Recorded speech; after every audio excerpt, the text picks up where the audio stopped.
On the one hand, the toys, the tools of Hmm. marketing change all the time. What's hot, what's not.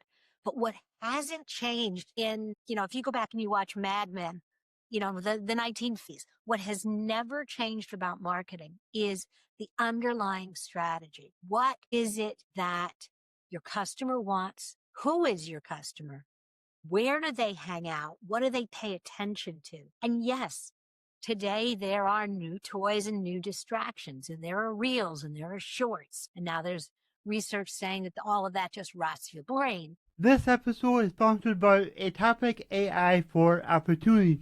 Atopic is an AI-powered opportunity discovery platform, and the best word that I can describe it is ChatGPT. But instead of giving you information, it gives you real people you should be connecting with. Whether you're looking for clients, partners, investors, job prospects, or high intent leads, Topic makes it simple. You just type what you're looking for, and the AI thinks through thousands of signals, and then surfaces verified prospects with context, not random lists. It even helps you follow up, nurture conversations, and track your pipeline. What I love about Atopic and why I'm excited to have them as a sponsor is that they're solving the biggest problem in business growth. Finding the right people at the right time. If you haven't yet, go to atopic.com and try it. It's one of the smartest tools out there for people trying to grow their business. All right, everyone.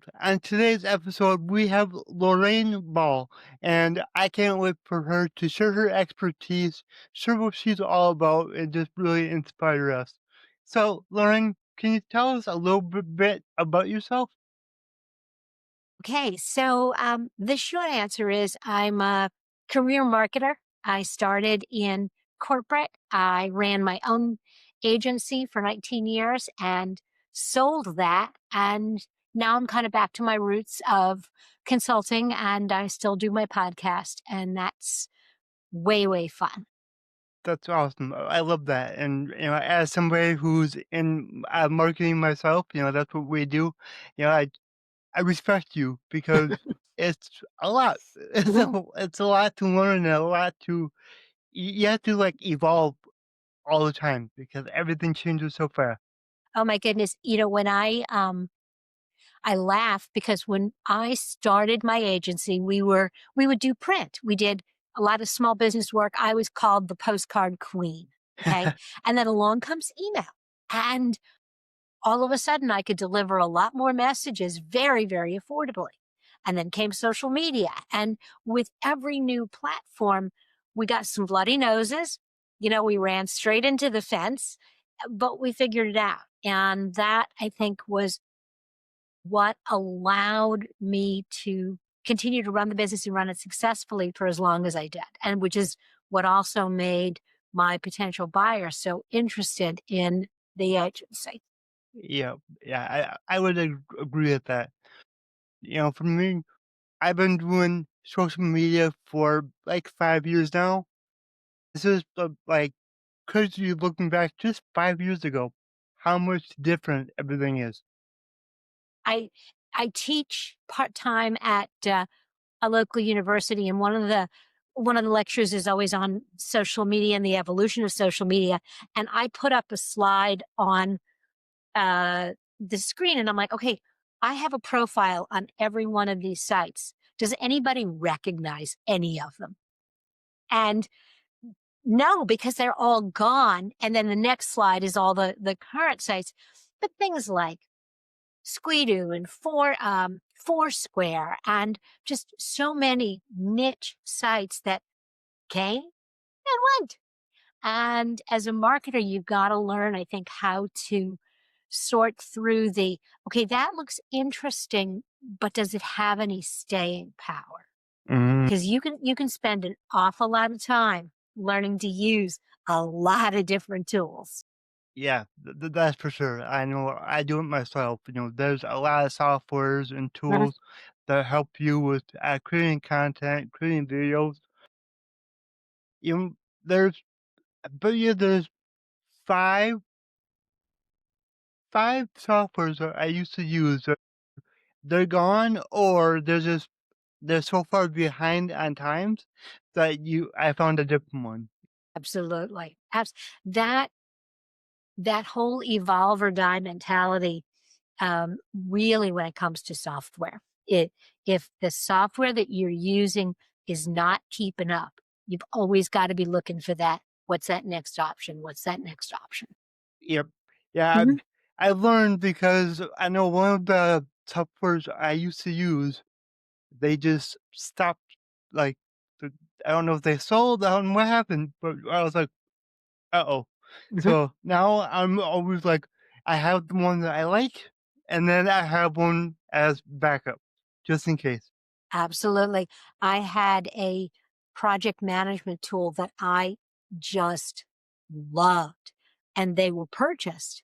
And the company that purchased them absorbed them, and they had their own project management tool, and I didn't like it. And it didn't do. And I was like, well, could I just have this little one still? And they're like, Yeah. man, no, no. No. Now, when it comes to, positioning yourself as, like, an expert in marketing, what are your top 3 tips that you would give someone? So if you want to be positioned as an expert, well, first off, you got to do the homework. We're going to assume that you actually do have the chops. But then, as with any kind of brand positioning, what you really got to look at is who is who is your customer, who really needs what you've got, and then look around at who else is taken care of. Who else are they using? Are they working with another company today? And you got to figure out the answer to a really simple question. Why you? And if you can't answer the why you will never be able to position yourself as that expert. And I am going to give you a really big clue here. It ain't about price. And telling everybody that you do high quality work, none of your competitors are lining up telling customers they offer expensive, low quality work. So you've got to figure out what it is that you do differently. And does that different mean anything to your customers? When I was building the agency and trying to establish a reputation, there were a couple of little things that we did that really set us apart. And the first one was my expertise was really strategy. I did not like AdWords. I not that I didn't respect it as a tool. I did not want to screw with it. And so I positioned myself as a strategist. I understood a little bit about everything, but I also positioned myself as the go-to person. So part of my knowledge was not just what I knew, but who I knew. So when I sold the business, people still come to me and say, hey, Lorraine, I know you're not doing this anymore, but who do I work with? Well, I got a couple of friends that I recommend. I have some people that, depending on the service, might bring me in as a consulting role on some of the projects. You know, any of those kind of things come from what my original position was, which was strategy and what I knew, and that included the who I knew. So you got to figure out, is that you? If you want that to be you, how do you how do you develop that skill so you actually can be that person? Mhm. That's some great advice, and you've got me over here thinking of how I can improve myself. So I thank you for those tips because I know I'm going to use them myself. Good. Yeah, and I love it's crazy how I ended up in marketing myself, and it's kind of a cool story. I started as a business coach, and that evolved into helping people with podcasting. And then I kept having people just reach out and be like, "Hey, you're doing really good with your own social media. Can you help me with mine?" And at first I was like, "No, never," because I didn't like doing my own, you know? But then I decided to take on a couple clients, and I learned that I really liked doing it for others.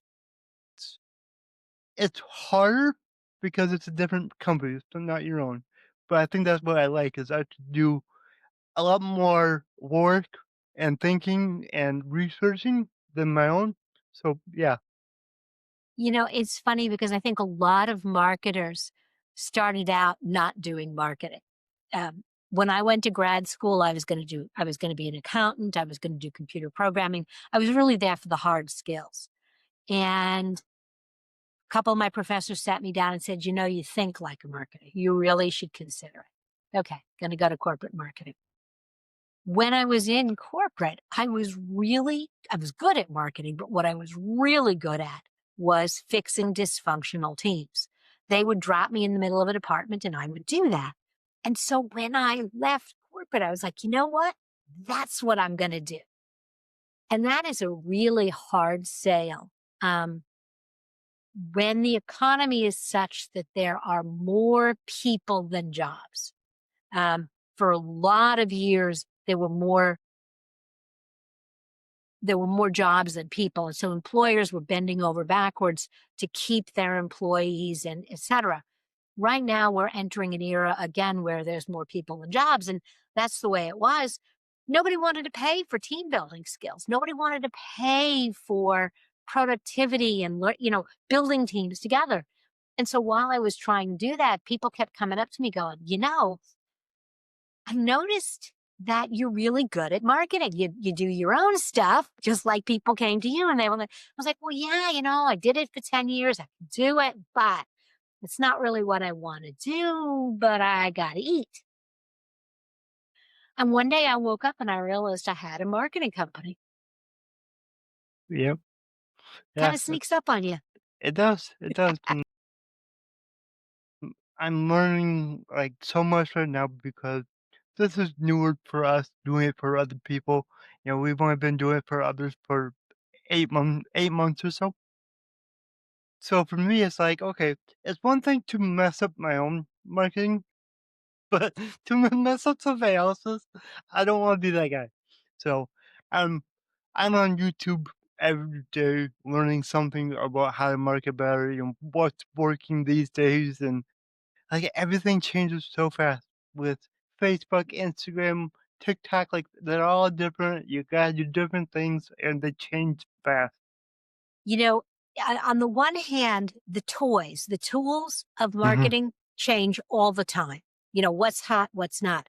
But what hasn't changed in, if you go back and you watch Mad Men, the 1950s, what has never changed about marketing is the underlying strategy.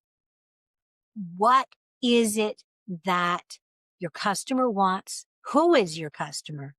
Where do they hang out? What do they pay attention to? And yes, today there are new toys and new distractions, and there are reels and there are shorts. And now there's research saying that all of that just rots your brain, which Yep. I kind of believe. But Same. but the underlying strategy, where are your customers hanging out? If you're targeting moms with young children, yes, Instagram is probably a really good place to be, but you know where else is a really good place to be? A sponsor of a kid's softball team. You know, it's Yeah. it's going where your customers are and not relying just online or just offline. I have a friend of mine who's running an agency right now, and she's made this huge switch, and she's way more profitable and way more happy. She was getting clients from all over the country. Fabulous. They would come in.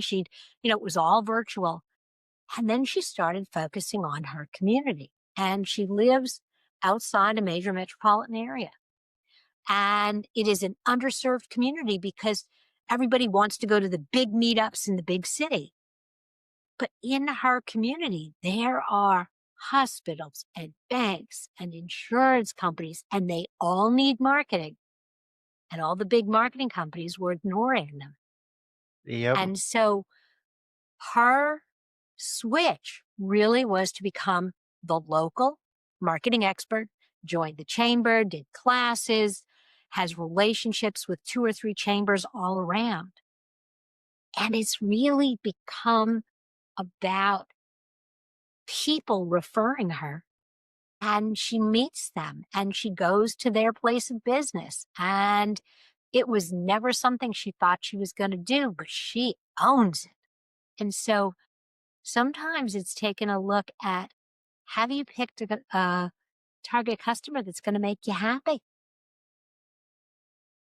Well, to be honest, I think you just gave me the extra push I needed because, like your friend, I currently am doing everything online, and I live in a smaller town, but big enough.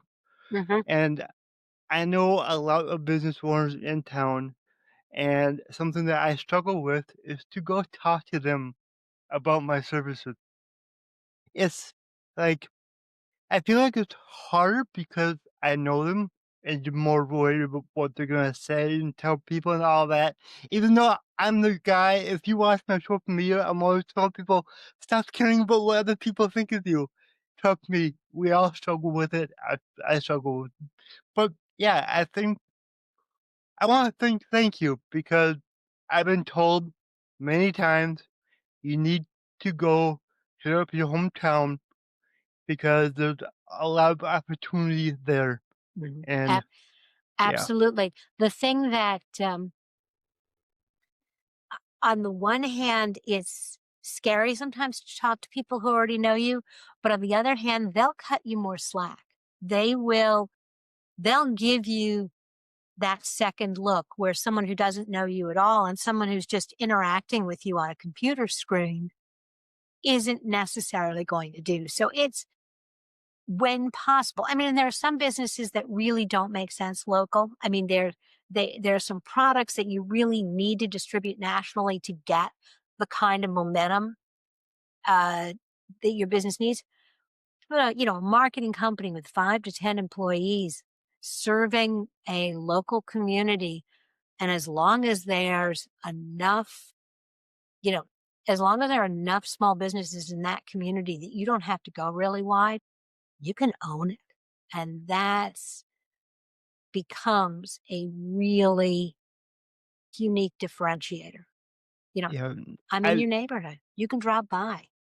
yeah, and like you know, just a quick story. My dad used to own a company for 10 years, and he made relationship with almost every business owner in town. Hmm. So I do know a lot of them, and you know that's gonna help me if I can just, or I should say, when I get out and do it.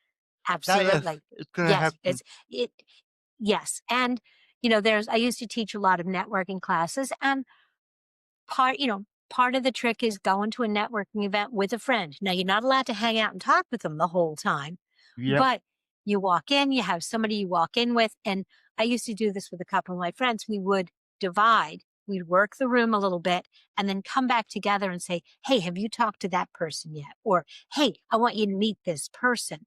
And so you kind of double your exposure by having that other person work in the room, not next to you, but with you.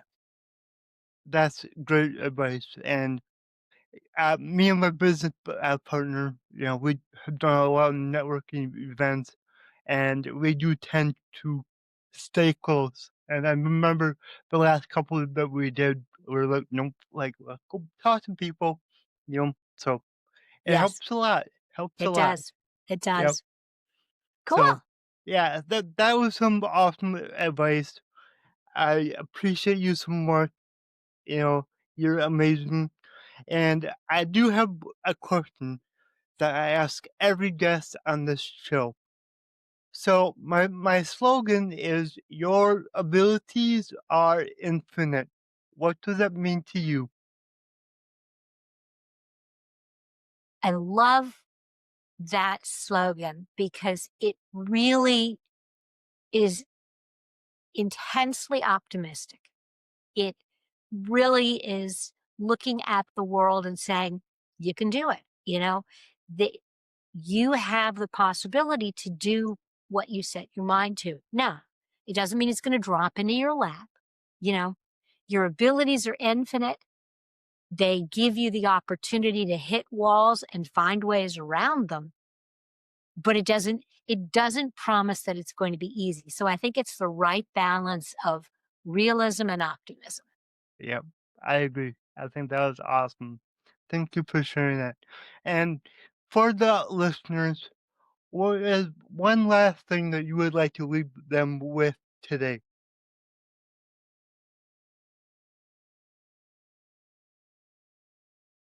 I think that business owners and marketers need to find where it makes the most sense for them to play.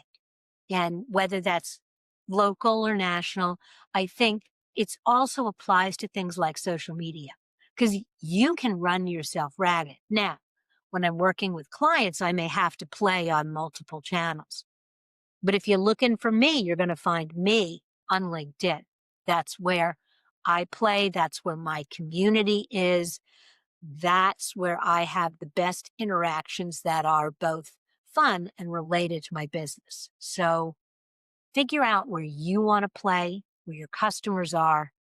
And if that doesn't match, you might need new customers. Yep, I agree with that. All right, thank you so much for being on the show and helping me and the audience. I really appreciate you. You're welcome. Thank you so much. This was fun. If you enjoyed this show, please go ahead and share it on your Instagram story and tag me in the Nick Yerhart. Also, go ahead and share it anywhere else that you see fit because the only way that I can grow this is by you guys sharing it. I don't sell anything on here.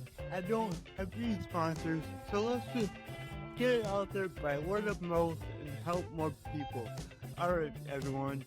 Remember, your abilities are infinite.